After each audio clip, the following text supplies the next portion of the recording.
Pagbagsak ng palakol mula sa ere. Nag-umpisa ng umatake ang dalawa at sumuntok sa isa't isa. Gamit ang kalasag na ginamit pang suntok, pareha silang ng katamaan sa muka. Kitang-kita ni Luffy at Usopp ang hindi patas na naging duelo ng dalawang mandirigma. Nakita na nila ang isla at tuwang-tuwang pinagmamasdan. Sabi ni Nami yan na nga ang Little Garden dahil yan ang islang tinuturo ng love post. Gigil na naman si Luffy na makarating sa naturang isla. Sabi ni Luffy, ito na ang pangalawang isla natin sa Grand Line. Pinakita ang karakter na nagnangalang Mr. 3 na sarap buhay na nagkakape. Kasama nito ang isang bata na mukhang bakasyonista. Sinabi ni Ikatlo, wag mo ako tinatawag sa aking codename dahil baka malaman nilang ako si Mr. 3. Nakarating na ang Straw Hat sa Little Garden, nagtaka sila kung bakit Little Garden ang tawag dito, kung sobrang laki naman ng mga nasa paligid nito. Naalala ni Vivi ang warning na sinabi ni Miss All Sunday sa kanila, at nag-alala ito at napaisip. Nag-umpisa ng mangatog ang mga tuhod ni Longnaus, at sinabing wag na silang tumuloy sa isla. Umapila naman si Sanji, dahil kailangan nilang mag-restock ng kanilang food supply. Nakarinig sila ng malakas na huni, na kinatakot naman ni Usopp at Nami. Sabi ni Sanji, wag kang mag-alala, I love huni lang yon ng isang ibon. Nakita nila Nami at Usopp ang napakalaking ibon na papalapit kay Sanji, kaya tumakbo ang dalawa. Sinubukan ng ibon na dakitin si Sanji, pero buti na lang nakaiwas si Sanji sa eat and run.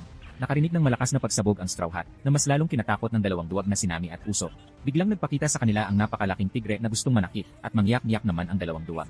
Biglang namatay ang tigre at tuluyan ng nasiraan ng bait si Nami. Dumaong na ang Going Merry sa gilid ng isla, at sabik ng gumala si Luffy. Pinigilan siya ni Nami, pero sa itsura ni Luffy hindi ito papapigil.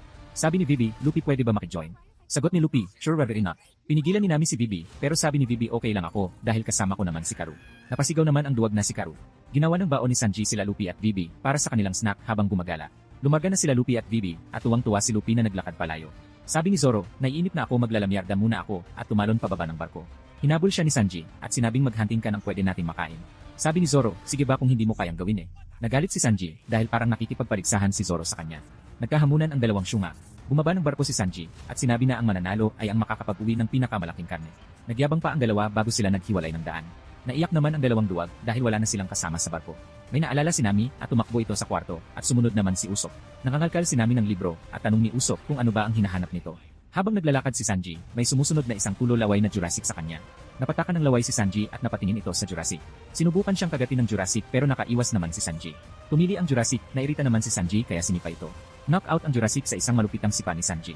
Nakita naman ni Zoro ang isang hayop na may 3-horn style. Nakita ni Luffy ang isang klase ng dinosaur. Nagulat si Vivi at sinabing isang ancient na isla ito at meron pang dinosaur dito. Na-preserve sa panahon ng islang ito, hindi tulad ng ibang isla dito sa Grand Line na nasa modernong panahon na. Nagpapaliwanag pa si Vivi nang biglang pinahaba ni Luffy ang kanyang braso at inakyat ang dinosaur. Nasigaw na sigawan na lang ito ni Vivi. Lumabas na si Nami sa kwarto at tinawag si Usopp. Nilapitan nito si Usopp at dala-dala ang libro tungkol sa Little Garden. Bumangon ang Jurassic at gusto pa ng second round. Umatake ang Jurassic at tumalo naman ng mataas si Sanji. Binigyan ni Sanji ng ultimate forbidden kick ang Jurassic at tumama sa bunbunan ng animal. Nalibing ang ulo nito nang wala sa oras. Hinarap ni Zoro ang animal na 3-horn user at nilabas ang kanyang 3 swords. Nagkaroon ng duelo sa pagitan ng 3-sword style at 3-horn style. Nagpakita ng isang maaksyong pag-atake si Zoro laban sa 3-horn user. Dahil sa napakabilis ng pag-atake ni Zoro, hindi na nakaporma ang animal at bumulagta na lang. Naglalakad ang isang giant na gumagawa ng malakas na lagabag. May nadiskubre si Nami sa nabasang libro habang naglalakad ang giant papunta sa Going Merry. Nakita naman ito ni Nami at Usopp at napasigaw ang dalawang duwag sa takot. Nakita ng giant na bakulaw sila Nami at Usopp at nagtanong kung meron ba silang alak. Sinabi ni Nami na meron at natuwa ang giant na bakulaw. Bigla itong napasigaw na kinatakot ng mga duwag. Kinagat pala ito ng isang gigil na Jurassic sa likod. Binunot nito ang kanyang espada at pinugutan ng ulo ang kanyang gagawing hapunan. Nagpakilala ang giant na siya si Brogy, ang pinakamalakas na warrior ng Elbaf. Hinaya ni Brogy ang mga duwag para samahan siya sa kanyang gagawing hapunan. Nagmatay-matayan naman ang dalawa at nagtaka ang giant na bakulaw. Napag-usapan ng dalawa na walang gagalaw para iwanan na lang sila ni Brogy. Pinagmamasdan ni Luffy ang magandang view ng Little Garden at pinapababa naman siya ng Killjoy na si Vivi. Nakatayo sa ulo ng dinosaur si Luffy na pinag-aalala ni Vivi dahil baka kainin siya nito. Inutusan ni Luffy ang dinosaur na dalhin siya sa inaakala nitong bundok pero hindi siya pinapansin nito. Niyakap ni Luffy ang ulo ng dinosaur at puwersahan ito binaling sa kanang direksyon nito. Nabahala si Vivi sa ginawa ni Luffy at tinawag itong idiot. Nakarinig sila ng isang ingay at mga yabag, nagdatingan pala ang mga iba pang dinosaur. Lumabas ang napakaraming dinosaur na mas lalong kinatuwa ni Luffy. Umakyat ito sa ulo ng pinakamalaking dinosaur at pinagmasdan ang view. Tinangka siyang kagatin ng isa pero tumalon ito papunta sa ulo ng isang dinosaur. Patuloy siyang sinusubukang kainin ng mga ito pero nagpapalipat-lipat lang siya ng pwesto. Nagpadula si Luffy pababa gamit ang likod ng dinosaur habang sinasabi na Vivi subukan mo to. Pinahaba ni Luffy ang kanyang braso at akyat uli sa ulo ng dinosaur. Pagdating sa taas, pinagmasdan ulit nito ang view. Initsa siya pataas ng Jurassic at pagbaba nito kinain si Luffy. Nilunok si Luffy ng dinosaur at nag-slide pababa ng lalamunan nito. Dumating ang isang higante at pinutol ang leg ng dinosaur. At tuluyan nang nakalabas si Luffy sa lalamunan ng dinosaur. Sinapo siya ng giant at nagtakbuhan naman ang ibang dinosaur. Tumawa ang giant at sinabing na-entertain ako sa panunood sayo. Nagpakilala ang giant at sinabing greatest warrior of Elbaf I am Dory. Hindi inaasahan ni Bibi ang kanyang nakikita sa Little Garden. Nagpakilala si Luffy kay Dory at pinakilala rin ito si Bibi. Tumawa lang si Dory at inimbitahan ang mga ito sa kanyang lungga. Nagluluto si Brogy habang nang papanggap na patay sila Nami at Usopp. Bumangon si Nami at planong tumakas habang abala ang giant na bakulaw sa paghahanda ng kanilang lunch. Tumakbo palayo ang dalawang duwag at nang nakalayo nagpahinga muna sila. Bigla naman may pumatak sa balikat ni Usopp at tumawag ng kanyang atensyon. Nakita sila ng isang pusang ligaw at balak silang kainin. Tumakbo ang dalawang duwag at hinabol sila ng pusang ligaw. Sa tinakbuhan nila ay merong isang Jurassic na humabol sa kanila kasama ang pusa. Takot na takot silang tinatakbuhan ang Jurassic nang dumating si Brogy. Tumakbo palayo ang mga animal at nasabi na lang ni Usopp na wala na tayong takas. Kinausap sila ni Brogy at sinabing sa wakas gising na kayo, luto na ang pagkain natin. Inaya silang kumain ni Brogy pero walang gana ang dalawang duwag. Sabi ni Usopp baka pinapataba niya tayo bago niya tayo kainin at sumangayon si Nami. Tinanong ni Nami si Brogy kung gaano katagal bago mag-reset ang log post sa Little Garden. Sagot ni Brogy, isang buong taon na kinadismaya ng dalawang duwag. Nasabi na lang nila pag hindi tayo kumain ng ganong katagal, katapusan na natin. Nagkukwentuhan ang magkumpering si Dory at Luffy habang kumakain. Tanong ni Luffy, ba't mag-isa ka lang naninirahan dito, wala ka bang lungsod na uwian? Sagot ni Dory, galing ako sa isla na tinatawag na Elbaf, ang isla ng mga mandirigma. Merong patakaran dito na pag nagkaroon ng duelo sa pagitan ng dalawang warrior, ang Elbaf God lang ang magdidesisyon kung sino ang mananalo para sa kanyang buhay. Ito na ang aming naging battleground at isang century na kaming naglalaban. Ibig sabihin 100 taon na puro tabla ang laban ni Dory at Brogy. Hila-hila ni Sanji ang kanyang nahanting na animal at sinabi sa sarili na walang panamarito si Zoro. Sa kabilang banda ganun din ang dinagawa at iniisip ni Zoro laban kay Sanji. Patuloy sa paghila ang dalawa ng nahanting nilang animal. Nakasalubong silang dalawa at sabay na sinabi na, ako ang panalo. Walang gustong magpatalo sa dalawang syunga. Pinagkumpara ng dalawang syunga ang kani-kanilang dalang animal. Mas mahaba ang kay Sanji ng kaunti, pero medyo mas mataba naman ang dinosaur na dala ni Zoro. Nagkasundo ang dalawa na manghuli ulit sila ng tag-isa pa, para malaman kung sino ang may kakayahang manghunting ng mas malaki. Pumutok ang bulkan, ito ang ginawa nilang signa ng pag-umpisa ng kanilang paligsahan. Ang susunod na pagputok ay magkikita na sila sa parehong spot dala ang nahuli. Ang pagputok ng bulkan din pala ang signal ni Dory at Brogy na mag-umpisa na ang kanilang duelo. Nagpaalam na si Brogy kila Nami para pumunta sa battleground nila ni Dory. Natanong ni Usopp, ano ang dahilan mo para pumunta sa duelo? Sagot ni Brogy, hindi ko na maalala sabay tawa.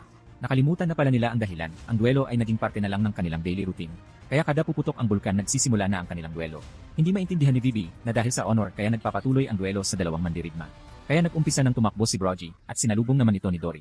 Nagsalpukan ang dalawang magiting na mandirigma na 1 century nang naglalaban para sa honor. Namangha si Luffy sa intense ng laban na kanyang natutunghayan.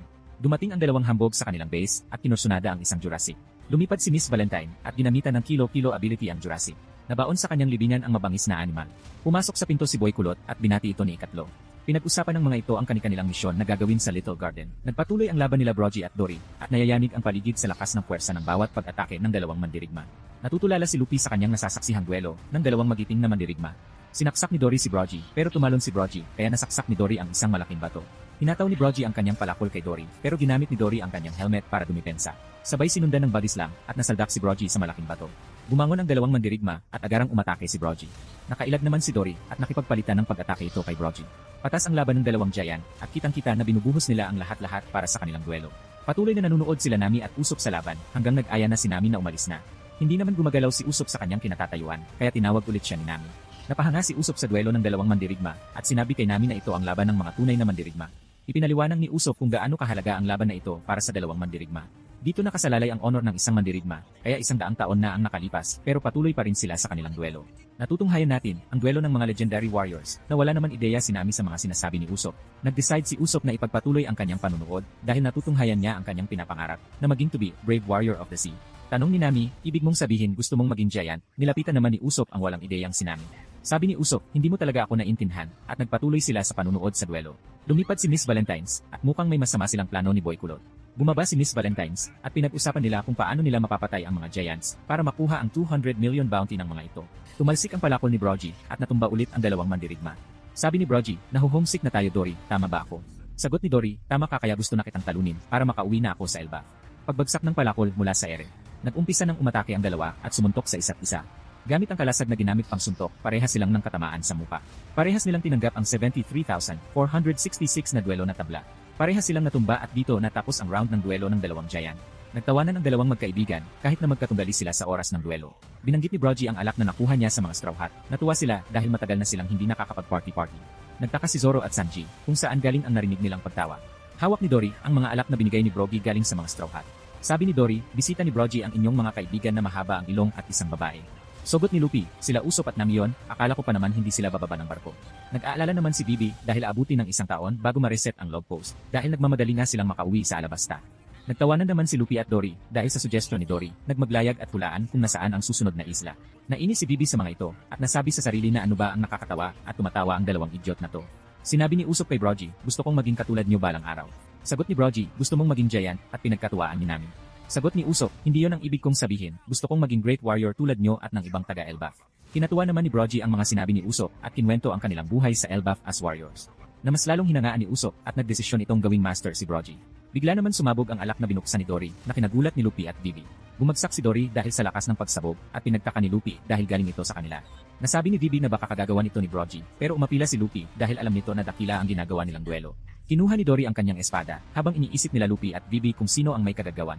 Sinikap bumangon ni Dory at sinabing hindi magagawa ni Brogy ang sinasabi niyo. Sino pa ba ang pwedeng pagsuspetsahan sa islang to bukod sa inyo? Sabi ni Bibi umalis na tayo pero sagot ni Luffy hindi ako tatakbo, hawakan mo to at lumayo ka. Balak labanan ni Luffy si Dory dahil wala nang kinalaman ang Straw Hat sa nangyari kay Dory. Pinigilan sila ni Bibi at nagpaliwanag kay Dory na wala silang kinalaman dito. Umatake si Dory pero nakaiwas naman si Luffy. Sunod ay nahilo si Dory at nagsuka ng dugo. Tumakbo si Luffy paakyat sa espada ni Dory at balak umatake. Pero sinuntok ito ni Dory gamit ang kanyang kalasag na kinatilapon ni Luffy. Pinahaba ni Luffy ang kanyang braso at humawak sa puno. Nang suka ng dugo si Dory habang balak magpatalsik ni Luffy. Ayaw man gawin ni Luffy pero ginamitan niya ng Gambam Bracket si Dory at tumama sa tiyan ng Giant. Muntik nang matumba si Dory sa ginawang atake ni Luffy pero nag-counter-attack ito at tinapakan si Luffy. Na-realize ni Dory na may Devil Prot power si Luffy at tuluyan itong napaluhod at natumba. Bumangon si Luffy sa pagkapipit at nilapitan ito ni Bibi. Galit na galit si Luffy at sinabing, tama si Dory hindi ito magagawa ni Brogy kay Dory.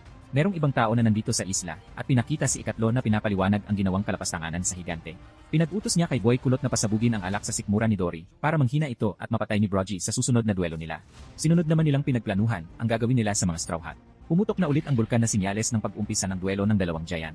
Naghanda na si Brogy para sa susunod na round ng kanilang duelo. Nag-umpisa naman ng bumangon si Dory para pumunta sa fighting ground. Pinigilan ni Luffy at Bibi si Dory dahil kailangan nitong magpahinga. Pero nagmatigas si Dory at sinabing lalaban ako kahit ikamatay ko pa.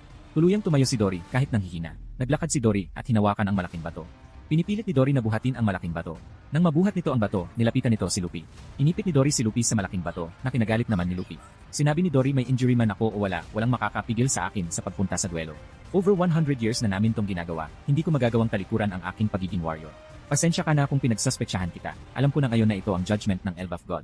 Naglakad na itong palayo habang si Luffy ay pinipigilan siya. Pinagsusuntok ni Luffy ang bato para makawala. Tumayo na si Brogy at nag-cheer naman si Usopp sa magaganap na duelo. Naglakad na si Brogy papunta sa battleground habang tumatawa. Sabi ni Nami, kailan ba sila titigil sa pointless fight na ito? Sagot ni Usopp, hindi ito pointless fight, ito ay isang fight for honor. Nakita na ang dalawa sa kanilang battleground at kinamusta ni Brogy si Dory tungkol sa alak. Napakasarap ang tugon ni Dory. Nag-umpisa ng umatake si Brogy ng kanyang palakol. At nasasalag naman ni Dory ang mga atake. Nagpatuloy sa paghataw si Brogy pero halatang naghihina si Dory. Sinisikap ni Luffy na mawasak ang higanteng bato para makatakas dito. Hindi maintindihan ni Bibi kung bakit galit na galit si Luffy para sa taong kakikilala pa lang niya. Habang naglalamyarda si Karu, nakita siya ng dalawang hambog at takot na takot ito. Habang naglalakad si Zoro papunta sa meeting spot, napansin nito na nawawala siya. Nakita nito si Nami at tuwang-tuwang binati pero nakakapagtaka lang ang itsura nito. Lumipat ang scene sa dalawang duwag na mabilis na tumatakbo dahil hinahabol ng dinosaur. Naiwan ni Usopp si Nami dahil sa pagod. Nakita ni Nami si Luffy at nilapitan. Tulad ni Zoro din ang naging reaksyon ni Nami. Ito pala ay ang patibong ni Ikatlo at napasigaw na lang si Nami. Napahinto si Usopp sa pagtakbo at napansing wala na si Nami. Nanginig naman ito sa takot dahil nag-isa na lang. Nagtatakbo si Usopp kung saan-saan para mahanap si Luffy. Natagpuan ni Usopp si Luffy at Bibi at kanyang binalita na kinain ng dinosaur si Nami. Nagulat si Luffy nang narinig ito habang patuloy si Usopp sa kanyang pagpapaliwanag. Sinigawan ni Bibi ang dalawang aligaga at pinaliwanag na hindi naman nakita ni Usopp na kinain si Nami. Kaya may posibilidad na buhay pa ito at napunta lang sa ibang lugar. Maari din nasundan na tayo ng Baroque Work dito at kinidnap si Nami. Kaya napapaisip si Usopp, sabi ni Bibi, hindi ikaw ang kinidnap nila dahil wala ka sa assassination list nila. Maari din sila ang may kagagawa ng pagsabog ng alak. Nagalit si Usopp dahil naintindihan nito kung gaano kahalaga sa dalawang giant ang duelo. Ang nagaganap na laban ngayon ay hindi patas dahil may pinsala si Dory. Patuloy ang laban ng dalawang mandirigma at kapansin-pansin na walang laban si Dory kay Brogy sa mga oras na yon. Patuloy lang sa pag-atras si Dory habang pinipilit na dumipensa. Tuwang-tuwa naman si Ikatlo sa ginawang kalokohan sa Mighty Duel of the Warriors. Naghagis ng wax si Ikatlo sa paa ni Dory at ito ay nadulas. Pabagsak si Dory habang nare-realize na niya ang kanyang pagkatalo sa duelo. Binigyan ng final blow ni Brogy si Dory at tuluyan ng natalo sa Dory. Kitang-kita ni Luffy at Usopp ang hindi patas na naging duelo ng dalawang mandirigma. Napaluhod si Dory at unti-unting bumagsak at natalo kay Brogy. Galit na galit si Luffy at sinabing sino ba ang nakialam sa duelo. Diniklara ni Brogy ang kanyang pagkapanalo sa 73,466 draw and 1 win. Manghiyak-ngiyak ito na binitawan ang palakol at kalasan. Nagpakita naman si ikatlo, pinagtripan si Brogy. Nagyayabang ito dahil nabihag na niya ang mga paa ni Brogy. Pinipilit na makaalis ni Brogy, pero matibay ang wax ni ikatlo.